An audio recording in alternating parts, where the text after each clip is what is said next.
नमस्कार स्टूडेंट, आप सभी का स्वागत है जिसमें हम आपको जीएस के इम्पोर्टेंट क्वेश्चन के बारे में डिटेल में डिस्कस करेंगे। जो आप किसी भी गवर्नमेंट एग्जाम को देखेंगे तो उनके एग्जाम के पॉइंट ऑफ से इम्पोर्टेंट है। आप ग्रुप डी को देखेंगे या आपका एएलपी जो होगा, उन सभी एग्जाम के पॉइंट ऑफ से जो साइंस है वो बहुत इंपॉर्टेंट होगा, क्योंकि साइंस के भी क्वेश्चन बनते हैं। तो वो जो क्वेश्चन बनते हैं वो किस तरीके से बनते हैं, इन सभी के बारे में कंप्लीट डिटेल में आपको एक्सप्लेन करेंगे। फोकस अपना सामने रखना, बहुत ईजिली आप जीएस के क्वेश्चन को समझ पाएंगे जो आपके एग्जाम के पॉइंट ऑफ से इम्पोर्टेंट होता है। तो शुरुआत करते हैं क्लास को, और बहुत ही इम्पोर्टेंट होगा, तो फोकस अपना 100% सामने रखना, बहुत ईजिली इन क्वेश्चन को समझ पाएंगे।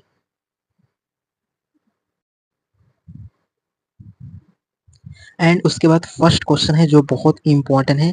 मेंशन किया है कि मानव शरीर की सबसे छोटी हड्डी कौन सी है। तो मानव शरीर में जो सबसे छोटी हड्डी होती है वो मानव शरीर में वो कान में स्थित होता है। उस हड्डी का नाम क्या है पूछेगा आपसे एग्जाम में, तो आपको इसके बारे में प्रॉपर समझ होना चाहिए। तो 4 ऑप्शन इस तरीके से मेंशन होंगे आपके एग्जाम में, बट आपको सही ऑप्शन को ही सेलेक्ट करना होगा। तो यानी कि जो मानव शरीर की सबसे छोटी हड्डी है वो आपका स्टेपस है। यानी कि स्टेपस जो है वो कान में स्थित होता है, और यह मानव शरीर की सबसे छोटी हड्डी होता है। ये आपको प्रॉपर समझ होना चाहिए, बहुत इंपॉर्टेंट है।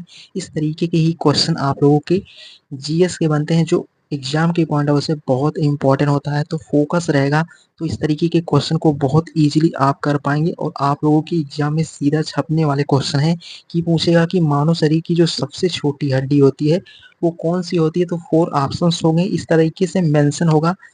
तो इनके बारे में आपको प्रॉपर समझ हो गया होगा कि जो मानव शरीर की सबसे छोटी हड्डी होती है वो कान में स्थित होता है, उसका नाम क्या होता है, तो स्टेपस।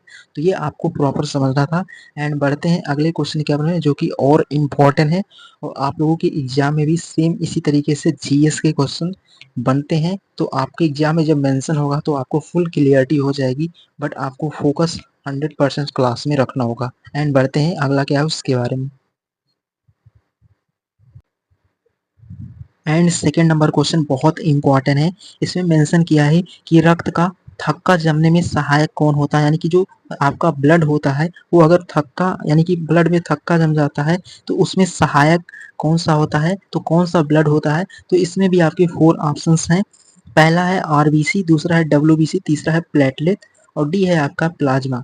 तो यानी कि जो ब्लड है उसके थक्का जमने में सहायक कौन सा ब्लड होता है, तो आपका ऑप्शन नंबर सी सही हो जाएगा। यानी कि जो प्लेटलेट होता है, प्लेटलेट का, यानी कि प्लेटलेट जो होता है उसी के थक्का जमने में सहायता होता है।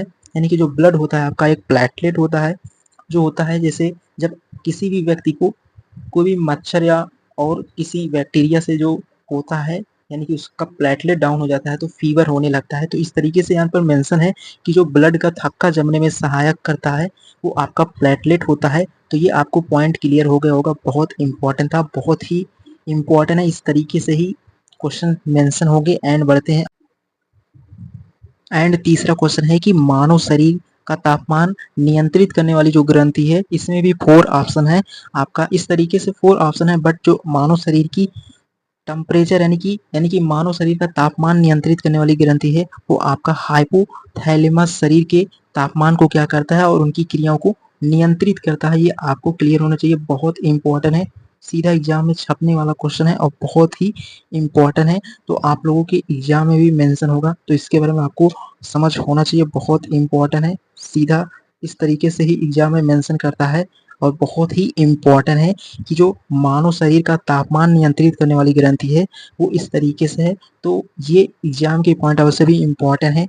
तो बढ़ते हैं अगला क्वेश्चन क्या है। अगर आपको समझ में आया तो अपने सभी फ्रेंड के साथ भी शेयर करना, ताकि वो भी अपनी तैयारी को और आने वाले एग्जाम को और बेहतर कर सके, क्योंकि आने वाला एग्जाम आपका जैसे ग्रुप डी हो सकता है, उसमें भी आपके जो साइंस के क्वेश्चन बनते हैं बहुत इंपॉर्टेंट है। और उसके बाद आपका एएलपी भी आ सकता है, उसका भी एग्जाम होगा। तो इन सभी एग्जाम के पॉइंट ऑफ से क्लास बहुत इंपॉर्टेंट है। एंड बढ़ते हैं अगला क्वेश्चन क्या है उसके बारे में, बहुत इंपॉर्टेंट है।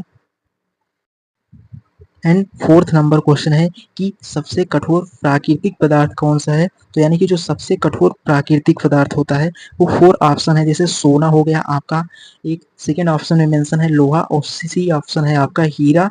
तो इस तरीके से जो प्राकृतिक का सबसे ठोस पदार्थ यानी कि कठोर पदार्थ होता है वो आपका डायमंड यानी कि हीरा होता है। ये आपको क्लियर होना चाहिए। अगर इसके प्रॉपर एक्सप्लेनेशन के बारे में बात करें तो यहाँ पर मेंशन है कि जो हीरा है वो प्राकृतिक रूप में पाए जाने वाला सबसे कठोर पदार्थ है। ये पॉइंट आपको क्लियर होना चाहिए कि जो डायमंड होता है वो नेचर में पाए जाने वाला सबसे क्या होता है, कठोर पदार्थ होता है। ये आपको क्लियर होना चाहिए, बहुत इंपॉर्टेंट है एग्जाम के पॉइंट ऑफ से। तो ये भी क्वेश्चन बहुत इंपॉर्टेंट है, मेंशन कर सकता है। एंड बढ़ते हैं अगला क्या है उसके बारे में। एंड पांचवा क्वेश्चन ये भी अपने आप में बहुत इंपॉर्टेंट है कि बिजली के बल्ब का जो फिलामेंट किसका बना होता है। तो यानी कि जो आप आपके घर में जो इलेक्ट्रिक लाइट्स होती हैं उनके जो बल्ब होते हैं वो यानी कि उनका निर्माण किससे होता है, उनका जो फिलामेंट होता है वो किसका होता है। तो यहाँ पर मेंशन है फर्स्ट ऑप्शन है यानी कि तांबा का होता है, यानी कि जो बिजली के बल्ब का फिलामेंट होता है जहाँ से लाइट जलती है। और सेकंड है आपका एल्यूमिनियम, सी होता है आपका टंगस्टन, डी है आपका लोहा। यानी कि यहाँ पर जो सही जो इसका करेक्ट आंसर हो जाएगा वो ऑप्शन नंबर सी, यानी कि जो बिजली के बल्ब का जो फिलामेंट होता है वो टंगस्टन का बना होता है। इसके पीछे का भी पॉइंट मेंशन है इसमें, वो क्यों है, वो क्यों इसी का बनता है, तो ये आपको समझना होगा। प्रॉपर इसका एक्सप्लेनेशन भी मेंशन है कि जो टंगस्टन का गलनांक होता है वो बहुत अधिक होता है, इसलिए इसका उपयोग फिलामेंट में किया जाता है। तो ये पॉइंट भी आपको मेंशन है और आपको बहुत ईजिली समझ गए होंगे कि किस तरीके से जो बिजली का फिलामेंट होता है वो यानी कि जो बल्ब में इसका प्रयोग होता है उसका गलनांक जो होता है वो बहुत अधिक होता है, इसीलिए बिजली के बल्ब का जो फिलामेंट होता है वो टंगस्टन के रूप में ही उसका उपयोग किया जाता है। तो ये पॉइंट आपको बहुत इजीली समझ गए होंगे, बहुत इंपॉर्टेंट है, सीधा एग्जाम में भी मेंशन कर सकते हैं। तो इनके बारे में प्रॉपर समझ गए होंगे, बहुत इंपॉर्टेंट था।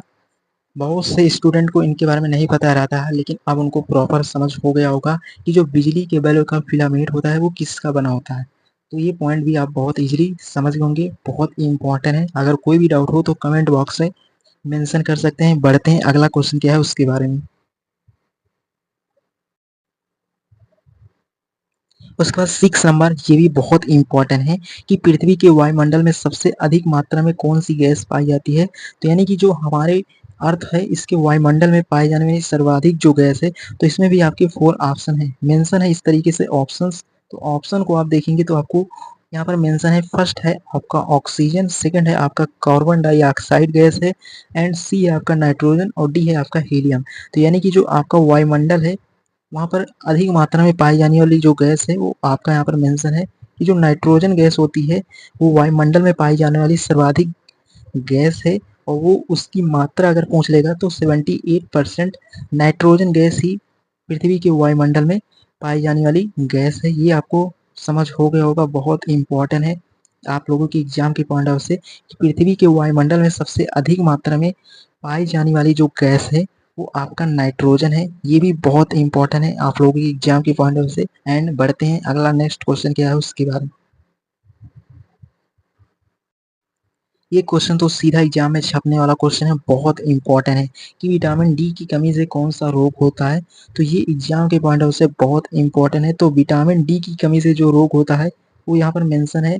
तो विटामिन डी की कमी से होने वाला जो रोग होता है वो हड्डियों को कमजोर, यानी कि इस रोग में यानी कि अगर विटामिन डी की कमी से कोई जो रोग होता है वो आपकी हड्डियों को कमजोर कर देता है। और इसका रोग का जो नाम है वो आपका रिकेटस है। ये आपको क्लियर होना चाहिए कि जो रिकेटस है वो मानव शरीर में विटामिन डी की कमी से होने वाला रोग है। और ये क्या करता है, तो विटामिन डी की कमी से हड्डियां कमजोर हो जाती हैं और इसे ही हम क्या कहते हैं, यानी कि ये रोग जो होता है इसका नाम है रिकेटस। ये बहुत इंपॉर्टेंट है, सीधे एग्जाम में मेंशन होने वाला एग्जाम में क्वेश्चन है। अगर विटामिन से इंपॉर्टेंट क्वेश्चन बनेगा तो ये जरूर पूछ लेगा कि विटामिन डी की कमी से होने वाला रोग क्या है, उसका प्रभाव क्या पड़ता है हमारी बॉडी पर, और उसका नाम क्या है। तो इन सभी पॉइंट को आप बहुत बेहतर तरीके से समझ पाए होंगे, बहुत इंपॉर्टेंट है। एंड बढ़ते हैं नेक्स्ट क्वेश्चन क्या है उसके बारे में। ये भी क्वेश्चन आपका बहुत इंपॉर्टेंट है क्योंकि ये भी एग्जाम में मेंशन होता है। तो शरीर में ऑक्सीजन का परिवहन यानी कि शरीर में ऑक्सीजन का ट्रांसपोर्टेशन कौन करता है, यानी कि उसका परिवहन कौन करता है।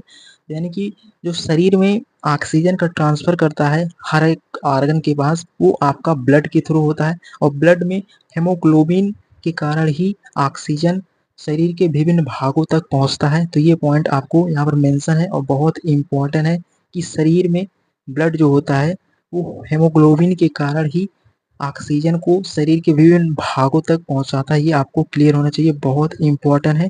तो ये सीधे एग्जाम में मेंशन कर सकता है इसके बारे में भी। तो आपको समझ हो गया होगा कि शरीर में ऑक्सीजन का परिवहन कौन करता है। तो शरीर में ऑक्सीजन का परिवहन हेमोग्लोबिन करता है। हेमोग्लोबिन से ही ऑक्सीजन शरीर के विभिन्न अंगों तक पहुंचता है। तो ये भी पॉइंट आप बहुत इजीली समझ पाएंगे, बहुत इंपॉर्टेंट है आप लोगों की एग्जाम के पॉइंट ऑफ व्यू से।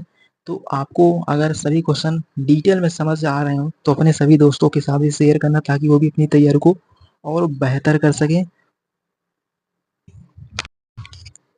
एंड इसके बाद ये क्वेश्चन तो आपका बहुत इंपॉर्टेंट है कि ध्वनि की गति वायु में लगभग कितनी होती है। तो 4 ऑप्शन है। फर्स्ट है 340 मीटर प्रति सेकंड होता है, या 3000 मीटर प्रति सेकंड होता है, या 1500 मीटर प्रति सेकंड होता है, या 30 मीटर प्रति सेकंड होता है। तो आपको ये क्लियर होना चाहिए कि जो आपका ध्वनि की गति एयर में होता है लगभग, अगर लगभग में ही इसको बताया गया है तो इसका जो लगभग मान होता है वो 340 मीटर प्रति सेकंड होता है क्या एयर में ध्वनि की गति। तो ये आपको क्लियर होना चाहिए, बहुत इंपॉर्टेंट है।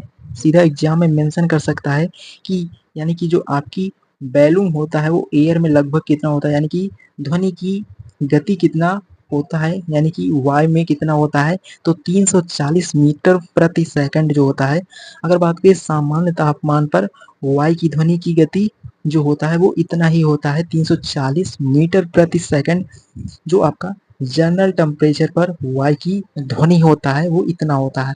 इनके बारे में आपको प्रॉपर समझ हो गया होगा कि ध्वनि की गति एयर यानी कि वायु में लगभग कितना होता है। तो 340 मीटर प्रति सेकंड लर्न होना चाहिए आपको एग्जाम के पॉइंट ऑफ से, बहुत इंपॉर्टेंट है। एंड बढ़ते हैं अगला क्या है उसके बारे में जो कि बहुत ही इंपॉर्टेंट है। यहाँ पर आपको फिजिक्स, केमिस्ट्री एंड बायो तीनों के मिक्स क्वेश्चन को हम यहाँ पर डिटेल में डिस्कस करेंगे। कोई भी डाउट हो तो कमेंट बॉक्स में मेंशन कर सकते हैं, बहुत इंपॉर्टेंट है। अगले क्वेश्चन के बारे में बात करें तो अगला भी आपका बहुत ही इंपॉर्टेंट है। एंड 10th नंबर बहुत इंपॉर्टेंट है कि जो आपका सूर्य की ऊर्जा का स्रोत क्या है, यानी कि जो सन ऊर्जा का कौन सा स्रोत होता है। तो यानी कि जो सन है आपका ऊर्जा का वो नाभिकीय संलयन स्रोत होता है।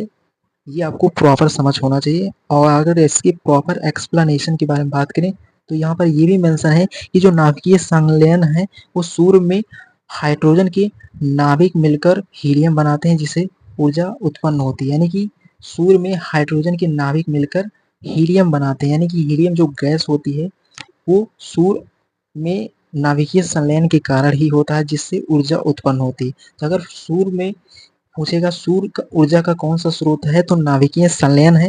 यानी कि जो सन की एनर्जी है वो नाभिकीय संलयन की व्याख्या करता है। और सूर्य में हाइड्रोजन के नाभिक जो होते हैं वो हीलियम बनाते हैं जिससे ऊर्जा उत्पन्न होती है।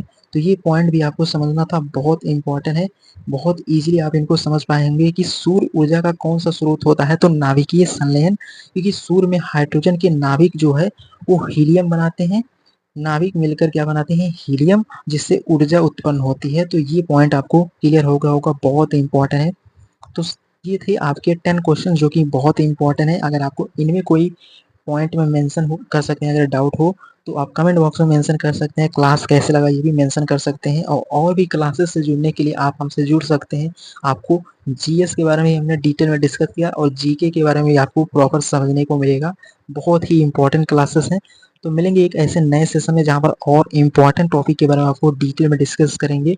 अगर आपको सही लगे तो अपने सभी दोस्तों के साथ ये शेयर करना ताकि तैयारी को और बेहतर कर सके और आने वाले किसी भी गवर्नमेंट एग्जाम को सेलेक्ट हो सके। यानी कि अगर फोकस रहेगा तो किसी भी गवर्नमेंट एग्जाम में बहुत इजीली आप सेलेक्ट हो पाएंगे। अगर आपका रिवीजन अच्छा रहेगा तो एग्जाम में बनने वाले हर क्वेश्चन को आप समझ पाएंगे किस तरीके से मेंशन करते हैं। तो मिलेंगे एक नए सेशन में और इम्पोर्टेंट पोर्शन के बारे में आपको डिटेल में डिस्कस करेंगे।